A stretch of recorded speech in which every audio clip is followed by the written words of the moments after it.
दुनिया की तमाम छोटी और बड़ी खबरों के लिए हमारे चैनल को सब्सक्राइब करना न भूलें और बेल का बटन जरूर दबाएं। फिलहाल ये निकल के आ रहा है कि जनता 90% ये नहीं चाहती कि 2024 में फिर से मोदी प्रधानमंत्री बने। ये पंजाब, राजस्थान, मध्य प्रदेश, महाराष्ट्र, कर्नाटक, तमिलनाडु, केरल, उड़ीसा, आंध्र प्रदेश, तेलंगाना, बिहार, बंगाल, आप जहां नजर उठाते हैं वहां भारतीय जनता पार्टी हारी, और खास करके तब जब नरेंद्र मोदी ने जाकर के अपना चेहरा दिखाया। भारत के 25% लोग भी नरेंद्र मोदी को पसंद नहीं करते।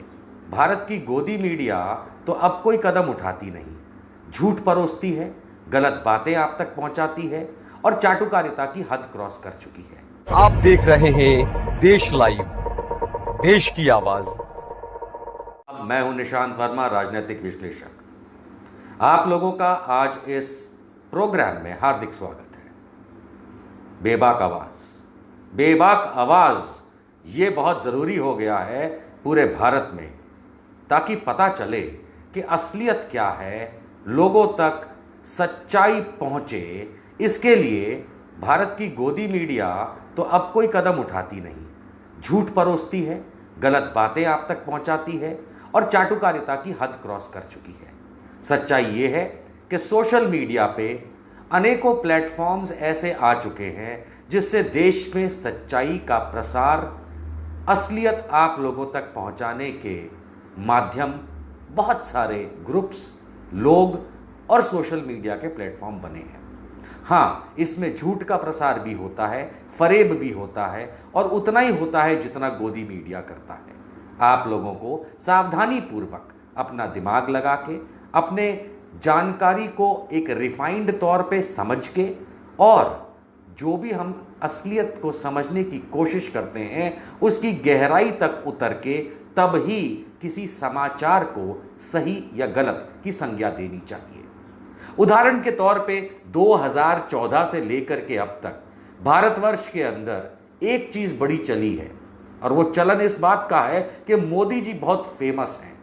हकीकत मानिए कि अगर हम आंकड़े उठा करके देखेंगे तो भारत के 25% लोग भी नरेंद्र मोदी को पसंद नहीं करते। हो सकता है कि गोदी मीडिया के कई चैनल्स पे या अन्यथा लोगों की बातचीत में आपको ऐसा प्रतीत हो, आभास हो कि नहीं, मोदी जी बहुत फेमस हैं, पर हकीकत जानिए कि उत्तर भारत के सिवाय भारतीय जनता पार्टी और मोदी की कीमत हर राज्य ने उनको दिखा दी है। कुछ लोग ये सवाल कर सकते हैं कि तो दोबारा प्रधानमंत्री वो कैसे बने। वो छल, कपट और फरेब हम सब ने देखा था कि पुलवामा से लेकर के किस तरीके से नरेंद्र मोदी ने चाल चली और भारत के अंदर एक बार फिर उनको प्रधानमंत्री बनने का अवसर मिला। लेकिन ये बातें हो चुकी हैं भूतकाल की। हम सब सिर्फ एक चीज समझते और सीखते हैं इन पुरानी बातों से कि छल, कपट और फरेब में कितनी बार दोबारा बेवकूफ हम बनना चाहते हैं। ये हमारे ऊपर है, और इसलिए आज के दिन हम एक खास बात को लेके आए हैं, जो आज का टॉपिक है, और वो टॉपिक है ये कि लोकप्रियता नरेंद्र मोदी की, योगी आदित्यनाथ की क्या सच में इस देश में है, उत्तर प्रदेश में है, या सिर्फ हवाई बातें हैं। इन बातों को समझने के लिए अभी हाल में कुछ सर्वे लॉन्च किए गए, बहुत छोटे छोटे सवाल, और उन सर्वेस को लाखों लोगों तक पहुंचाया गया ताकि उन्हें मौका मिले अपने जवाब देने का। बस उसी तरीके से जैसे गोदी मीडिया में आप लोग देखते हैं कि भारत के प्रधानमंत्री की लोकप्रियता, भाजपा की लोकप्रियता आपको परसेंटेज में दिखा दिया जाता है कि इतने प्रतिशत लोग मोदी को पसंद करते हैं, इतने प्रतिशत लोग भाजपा को पसंद करते हैं, और इससे एक नैरेटिव गलत बनाने की कोशिश पूरे देश में गोदी मीडिया करता है। हम आपको ये बताना चाहेंगे कि हम उन सर्वे करने वाली कंपनियों से भी कहीं ज्यादा आज उन आंकड़ों पे बात करेंगे जो सोशल मीडिया पे फैल करके आज इस टॉपिक का सबब बना है। हो सकता है कि कुछ सवालों के जवाब उन लोगों ने भी दिए हों जो इस एरिया के ना हों, उदाहरण के तौर पे अगर सोशल मीडिया में ये सवाल किया जाएगा उत्तर प्रदेश को लेकर के, तो मैं मान सकता हूं कि उत्तर प्रदेश के सिवाय के लोग भी उस सर्वे में जवाब दें। इसलिए हम 25% जो है उसको घटा करके ये मान करके कि अन्य राज्यों के लोग इंटरेस्टेड नहीं थे, इसलिए उन्होंने अपने तरीके से वोट किया होगा, लेकर के हम आज आपके सामने कुछ आंकड़े पेश करेंगे। इसी तरीके से अगर भाजपा, नरेंद्र मोदी या देश का सवाल अगर किसी ने किया होगा और उसके ऊपर हो सकता है कि भारत के बाहर के लोगों ने भी उस पर जवाब दिया हो, तो हमने उस आंकड़ों को 25% घटा के ये मान के कि इररेलेवेंट हो सकता है, हमने आज अभी भी जो सर्वे चल रहे हैं, खत्म नहीं हुए हैं, उनको आपके समक्ष पेश करके मोदी और योगी की लोकप्रियता की असलियत को उजागर करने की हमने आज रविवार के दिन ये खास बात आपसे करने की समय मांगा। आप लोगों का धन्यवाद जो आप इस संख्या में हमारे साथ जुड़े और आगे भी इस प्रोग्राम के बाद इसके रिपीट को देखेंगे। मैं आपको बताना चाहूंगा कि बेबाक आवाज सोशल मीडिया पे लाखों लोगों तक पहुंचे हुए हैं। बेबाक आवाज 5.5 लाख से ज्यादा सब्सक्राइबर्स रखते हैं और इसमें शेयरिंग की सुविधा होने की वजह से जहां तक मुझे पता है ये कम से कम 40 लाख लोगों वाले ग्रुप्स और आईडीज फेसबुक पे इस सर्वे को पहुंचाया गया है, जिसमें कुछ तो मैंने भी शेयर किए थे क्योंकि बड़ा इंटरेस्टिंग पोल था, या पोल अभी भी चल रहा है कि इसमें मोदी और योगी की सच्चाई। और ये मैं बता दूं आप लोगों के, किसी ने भी किसी पार्टी विशेष के ग्रुप में इसको शेयर नहीं किया। ऐसा नहीं था कि कोई बेबाक आवाज जो ग्रुप्स हैं, इनके जो ग्रुप्स हैं कई सारे जिसमें लाखों सब्सक्राइबर्स हैं, ये कोई पार्टी ओरिएंटेड ग्रुप्स नहीं हैं, ये आम जनता के ग्रुप्स हैं। इसी तरीके से इनकी शेयरिंग ना तो कांग्रेस, ना बीजेपी, ना बसपा ऐसे ग्रुप्स में नहीं की गई कि वहां से कोई स्पेशल वोटिंग लेनी हो। इसलिए मैं ये मान के चलता हूं कि कई लाख लोगों तक ये सर्वे पहुंचा है जिसकी रीच हमने देखी है। अब मैं आपके सामने ज्यादा समय ना लेते हुए इन 3 महत्वपूर्ण सवालों का और उनकी इस समय तक की आउटकम का, क्योंकि अभी भी पोलिंग चल रही है, कुछ 2 पोल जो हैं वो 24 घंटे से ज्यादा हो चुके हैं और 1 पोल 24 घंटे का मात्र हुआ है, और उसमें से मैं आपको यह बताना चाहता हूं 3 सवाल, तीनों की रीच और तीनों का टर्नआउट यानी कि क्या अभी तक प्रतिशत रहा है वो मैं आपको बताऊंगा। और ये बेबाक आवाज ग्रुप में जाकर के आप देख सकते हैं, वहां पे अभी भी लाइव चल रहा है। तो ये कोई मनगढ़ंत बात नहीं है, जैसा कि आप गोदी मीडिया में देखते हैं कि अर्नब गोस्वामी हो या कोई और आपका प्रिय एंकर हो, जी वाला या दीपक चौरसिया जैसा, जो अपने मनगढ़ंत कहानियां सुनाते हैं और बाद में कुछ और निकल के आता है। इस तरीके का सर्वे कतई नहीं है। मैं आप लोगों को बताना चाहूंगा कि सबसे पहला सवाल बेबाक आवाज और उसके माध्यम से लाखों लोगों तक जो किया गया वो ये था। सवाल नंबर 1, 2022 उत्तर प्रदेश चुनाव कौन जीतेगा? 2022 उत्तर प्रदेश चुनाव कौन जीतेगा? और इसमें आपके चॉइसेस थे समाजवादी पार्टी, कांग्रेस, भारतीय जनता पार्टी, बसपा इत्यादि, और भी कई ऑप्शंस दिए गए थे। मान के चलिए कि ये एक बेहतरीन उदाहरण है शुरुआत का, और ये गोदी मीडिया के सर्वे से कहीं बड़ा है, क्योंकि गोदी मीडिया के चैनल्स में मैं बैठता हूं, मुझे पता है सर्वेज 5,000, 10,000, 15,000 लोगों से पूछा गया और उसमें से वो लोग वो जवाब देते हैं। मैं आपको बताते हुए ये बड़ी खुशकिस्मती फील कर रहा हूं कि इस सवाल के भारतीय जनता पार्टी, कांग्रेस, बसपा या सपा या इत्यादि में से 2022 उत्तर प्रदेश का चुनाव कौन जीतेगा, ये 29,000 लोगों तक पहुंचा। 29,000 लोगों तक ये सवाल पिछले 24 घंटे में पहुंचा, और जिसमें से 70% यानी 70% लोगों ने समाजवादी पार्टी को वोट किया। भारतीय जनता पार्टी को मात्र 4% लोगों ने वोट किया। मैं फिर दोहरा दूं, कोई पार्टी विशेष ग्रुप्स नहीं है, कोई पार्टी विशेष लोग नहीं है, हर पार्टी को फॉलो करने वाले इन ग्रुप्स में हैं, और 10 लाख से ज्यादा फॉलोअर्स इन ग्रुप्स के अंदर या सब्सक्राइबर्स इन ग्रुप्स के अंदर हैं। जिसमें आपको मैंने पहले सवाल का कि उत्तर प्रदेश का चुनाव 2022 में कौन जीतेगा, अभी तक 24 घंटे में मिले आंकड़े जो 29,000 लोगों तक पहुंचे, 29,000 लोगों का इंटरेक्शन हुआ, जिसमें 70% ने समाजवादी को वोट दिया। यह बात अपने आप में एक लोकप्रियता का सवाल खड़ा करती है कि अगर योगी आदित्यनाथ इतने ही लोकप्रिय थे या हैं, तो मात्र 4% आप इस समय भी बेबाक आवाज के ग्रुप्स में जा करके, जहां लाखों लाखों सब्सक्राइबर्स हैं, वहां पे ये पोलिंग लाइव चल रही है। 24 घंटे में आए ये आंकड़े 29,000 लोगों तक पहुंचा और मात्र 4% ने भाजपा को जीत का सेहरा बांधते हुए दिखाया। अर्थात योगी आदित्यनाथ की पॉपुलैरिटी, लोकप्रियता गंगा में उन लाशों के समान है जो बह के अब पता नहीं कहां पहुंच गई हैं। लेकिन समाजवादी पार्टी की 70% के साथ की ये जो वोटिंग है इस समय तक 29,000 में से, जो कि गोदी मीडिया से भी कहीं बड़ा सर्वे कहलाएगा, आप समझ सकते हैं कि साइकिल क्या परचम लहराई। आइए मैं दूसरे सवाल तक आपको ले चलता हूं। योगी की लोकप्रियता आपके सामने यहां आ चुकी है। दूसरे सवाल को हमने बेहतरीन तरीके से पेश किया कि भारत में, और ये पूरे भारतवर्ष के लिए था, और भारतवर्ष के लिए पूरे के लिए था, इसलिए हमने इसको थोड़ा बड़े तौर पे रखा, जिसमें कुछ लोगों के कहने पे कुछ और ऑप्शंस जोड़ दिए गए थे। लेकिन हमने सवाल किया और बहुत बेहतरीन सवाल किया, और ये अभी 24 घंटे भी नहीं हुए हैं और वोटिंग चल रही है। सबसे बेकार पार्टी भारत में कौन सी है? सवाल समझिए। भारत में इस समय कई सारी राजनीतिक पार्टियां हैं। इसमें यह पूछने के बजाय कि आपको कौन सी अच्छी लगती है, हमारा सवाल बहुत सीधा और सटीक था, जो लाखों लोगों तक पहुंचा। सवाल था, भारत में सबसे बेकार पॉलिटिकल पार्टी कौन सी है? अब स्वाभाविक सी बात है कि इसके अंदर राष्ट्रीय पार्टियों का नाम आएगा। जिस तरीके से आप जानते हैं, Bharatiya Janata Party, Congress, Communist Party, BSP, TMC, हमने सब जोड़ दिए।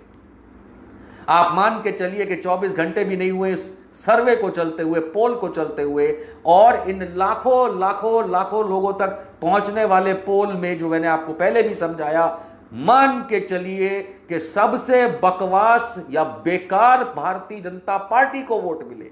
90% लोगों ने भारतीय जनता पार्टी के लिए यह कहा कि वो भारत की सबसे बेकार पार्टी है, और उसके बाद कांग्रेस के लिए कहा, और फिर बसपा के लिए कहा। ऐसा नहीं कि दूसरी पार्टियों को वोट नहीं मिले, समाजवादी पार्टी, बसपा, कांग्रेस, सबको वोट मिले। लेकिन 90% के साथ महान मोदी जी की भारतीय जनता पार्टी सबसे बेकार पार्टी इस समय आगे चल रही है।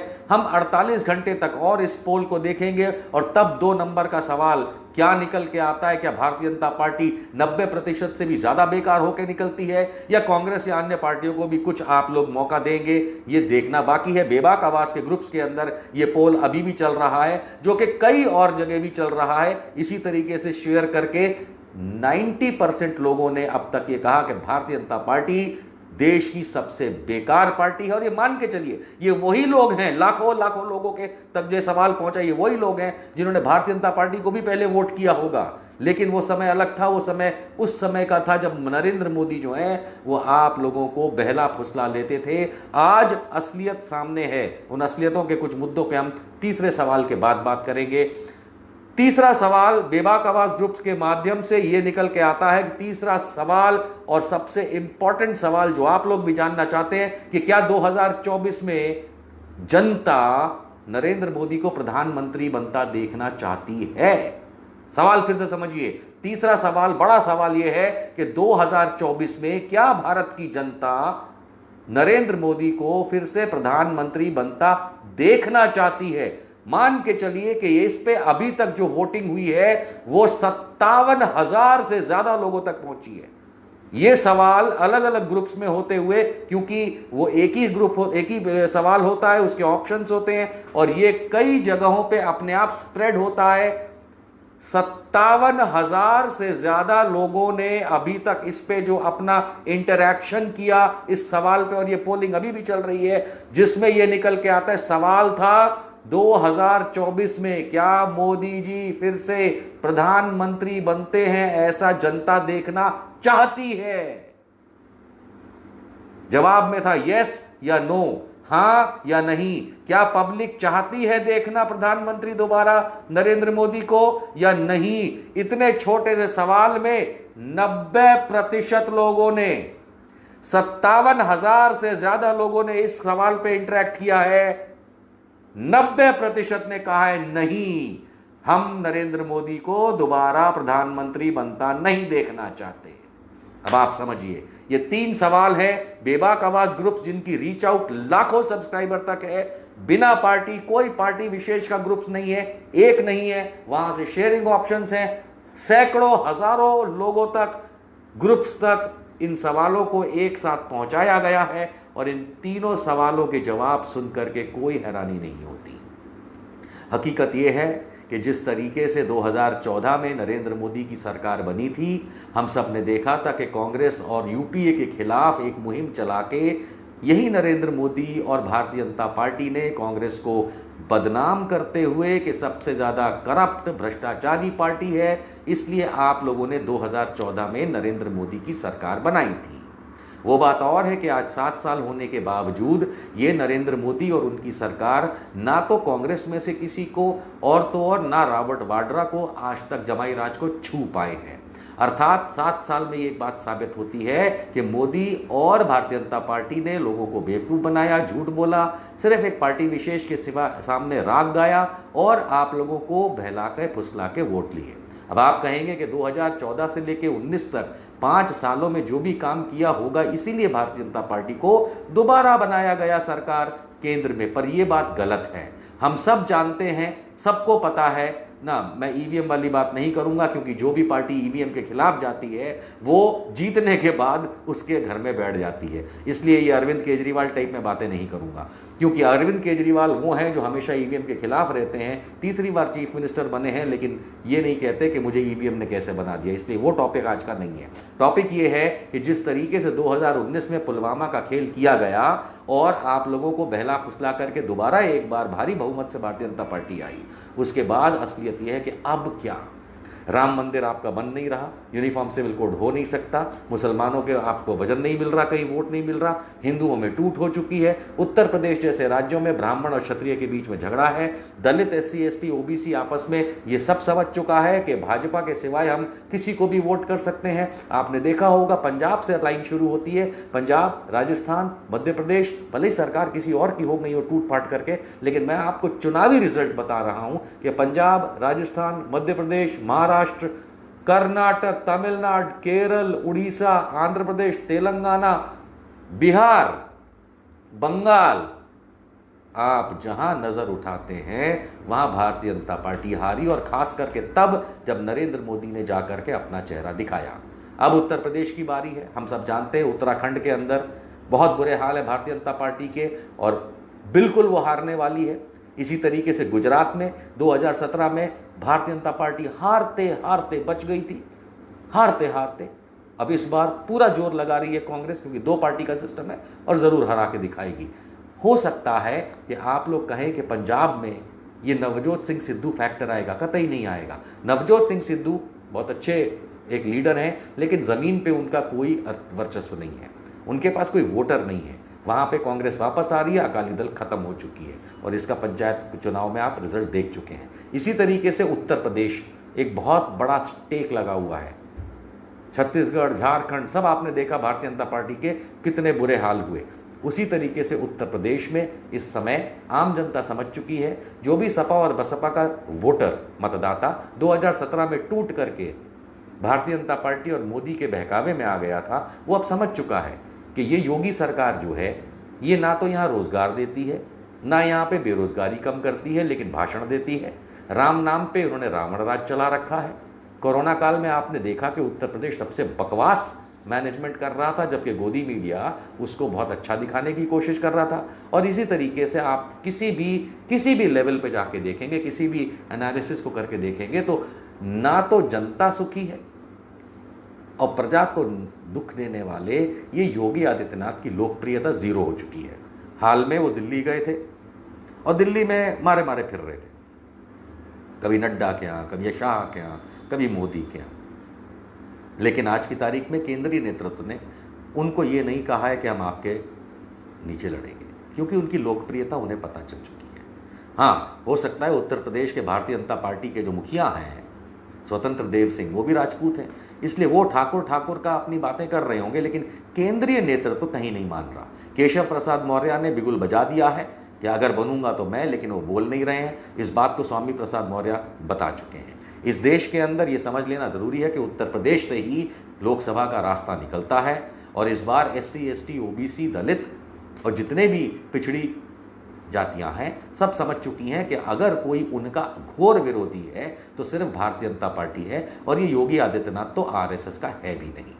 इसलिए आप लोगों से मैं दरख्वास्त करूंगा कि 48 घंटे के बाद जब मैं दोबारा एक लाइव करूंगा कि इन सर्वेज का आगे क्या प्रोसेस है, तो आप समझिएगा, ज़रूर जुड़िएगा, समझने की कोशिश करिएगा कि उत्तर प्रदेश और देश किस दिशा में जा रहा है। इतना मैं क्लियर कर दूं कि इस समय लोकप्रियता मोदी और योगी की पूरी तरह धूमिल हो चुकी है, और इन 3 सवालों के जो जवाब निकल के आ रहे हैं, उत्तर प्रदेश में साइकिल चलती दिख रही है, योगी मठ अपने वापस जाते हुए दिख रहे हैं, और नरेंद्र मोदी की जो सरकार है उसका एक सर्वे और किया जाएगा कि 2024 तक ये टिक पाएंगे कि नहीं। लेकिन फिलहाल ये निकल के आ रहा है कि जनता 90% ये नहीं चाहती कि 2024 में फिर से मोदी प्रधानमंत्री बने। आज के लिए इतना, फिर दोबारा मुलाकात होगी। हैप्पी संडे, जय हिंद।